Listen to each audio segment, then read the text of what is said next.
Hey everybody, my name is Adam McMath. I'm the Executive Director and President of Black Alphabet, a not-for-profit Black LGBT arts organization based in Chicago.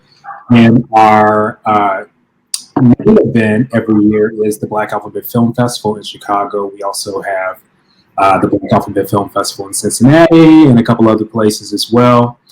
And today's guest is the director, writer, producer of $2, a short film that we're featuring in the Black Alphabet Film Festival this month in Chicago, Robin Cloud. Hey, Robin. Hey, thank you so much for having me. Thank you for being here with us. So I'll just jump right in. Let's talk a little bit about what you do outside of $2. You are a writer, producer, comedian. Yes, director, yep. Director, lots of hats. Talk to me a little bit about that, how you came to be all of those things. Yeah, well, I moved from Brooklyn to LA just 2.5 years ago, 3 years actually in January.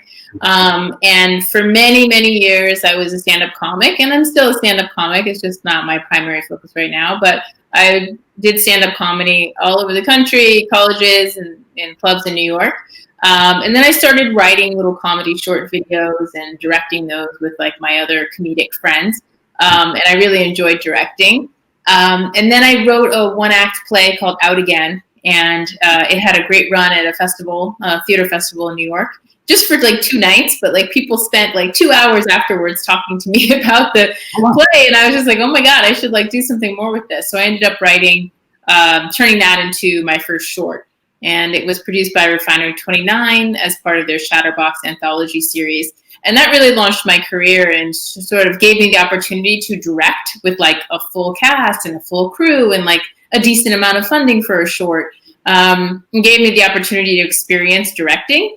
And once I did that, I was like, oh, yes, this is the thing. I really enjoyed it because directing encompasses like so many different creative factors, and you have to make so many decisions from like music to costumes. Then of course you're directing, and then I like to write, and I actually starred in that movie, so then I was acting too.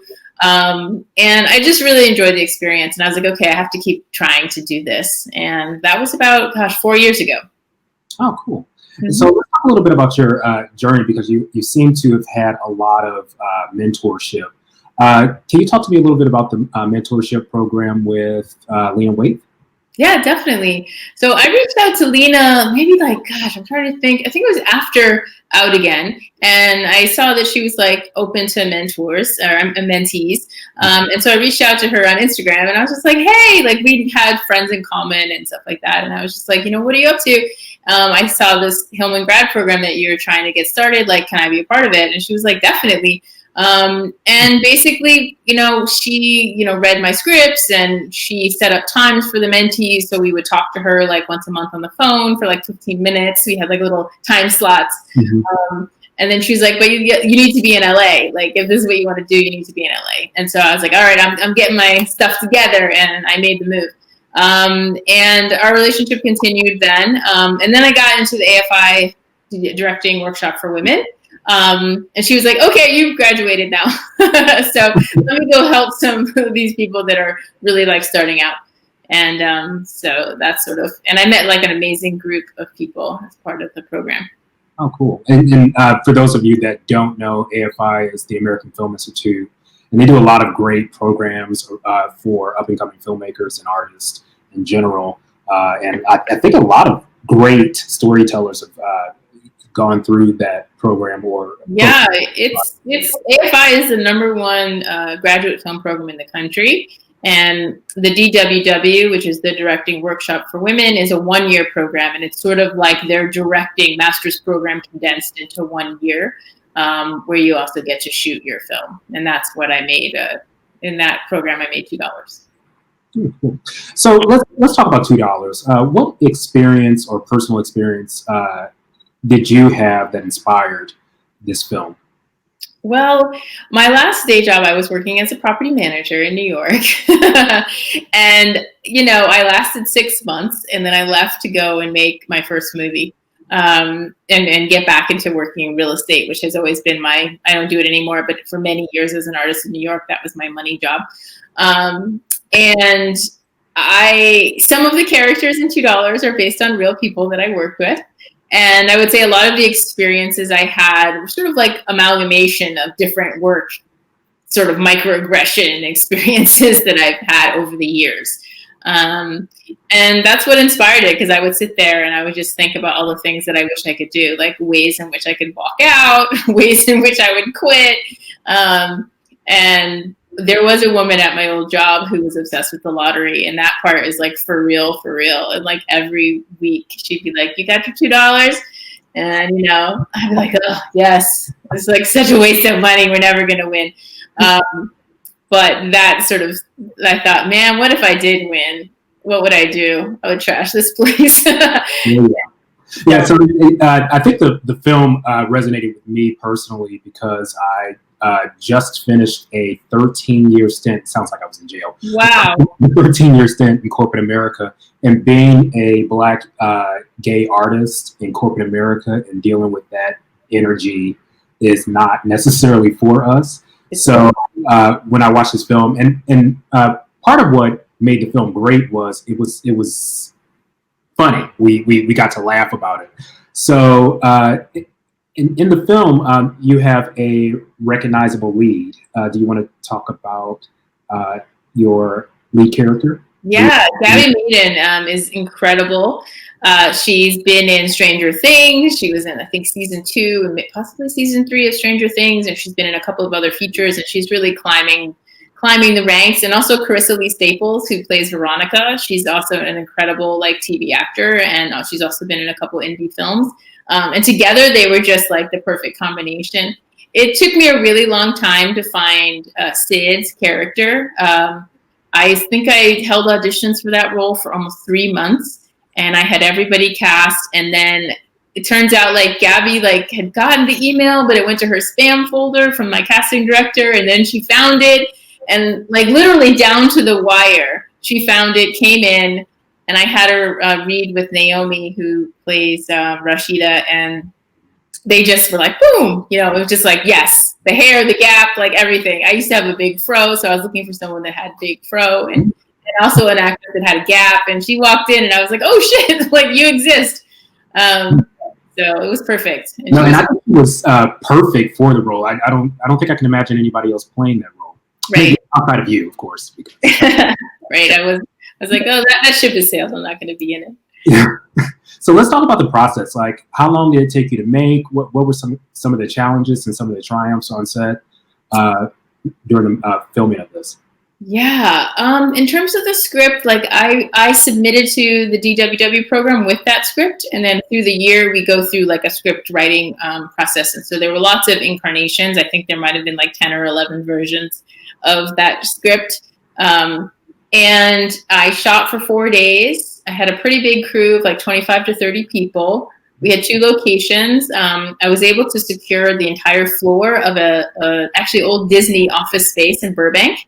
And so we had so much room. It was awesome to shoot. And we shot in 4 days. Some of the challenges, actually finding the location, the office location was really challenging because it was sort of well, do we find an office that already exists and has all the furniture in it, or do we find an empty space that allows us to rent the stuff and then move everything in?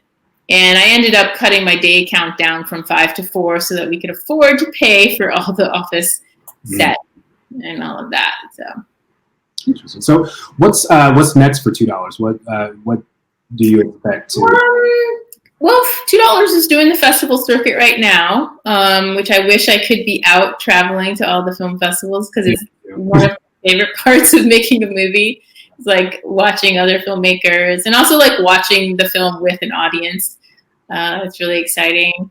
So I don't know what's going to happen with $2. I hope to get distribution for it. I hope it gets picked up and that it'll be on a streaming service. That would be awesome.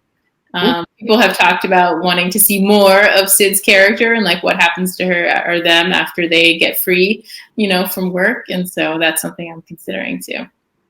Yeah. And you said they, so the character is non-gender conforming. Yes. What led you to make that choice when you were writing the character?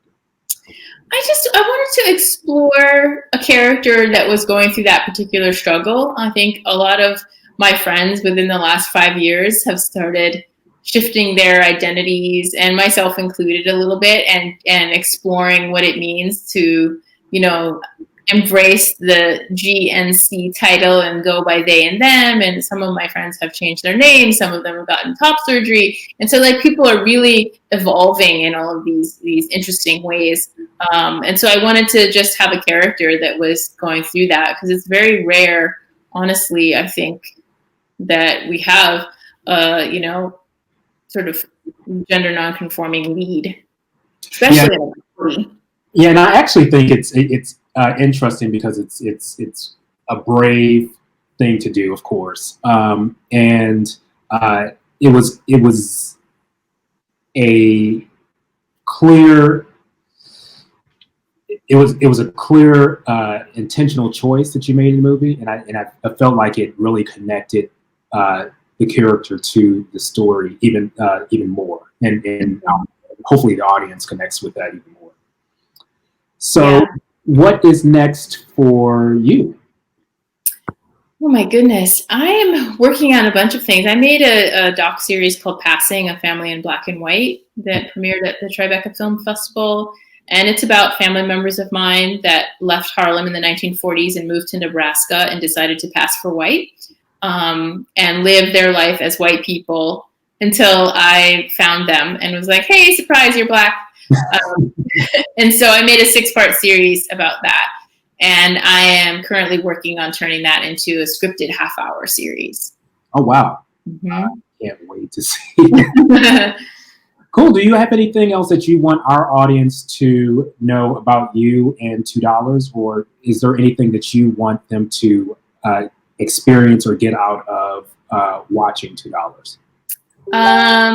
Gosh, well, I would just say watch it, enjoy it, laugh. I made it for the artists, I made it for the people that are struggling, wishing they were out pursuing their creative dreams when they have to combat with, the capitalistic nature of our society and having to pay your bills. And so it's just my love letter to all of you guys. And I made a new film in the pandemic called This Old House, and it's streaming on Hulu. It's a short film as part of the Bite Size Halloween series. Totally different tonally, but if you guys like a little bit of a scary psychological thriller, you can check that out. Okay, and let me ask one follow-up question about your film on Hulu.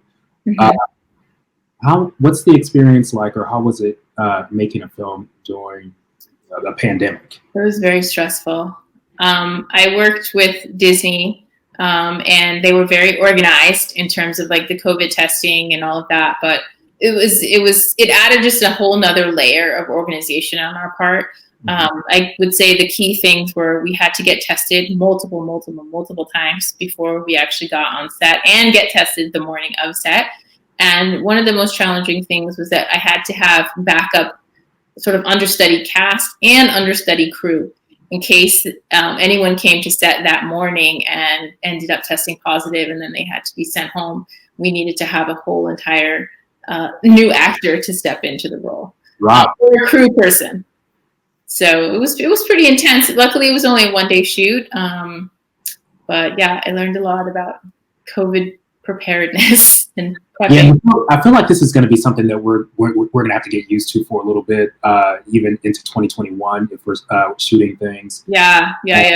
I've got more films slated to shoot in the spring and summer, and I'm just like, okay, they're all going to be outside movies. So. Yeah. Cool. Well, thank you so much, Robin, for joining me. We look forward to screening your film, $2.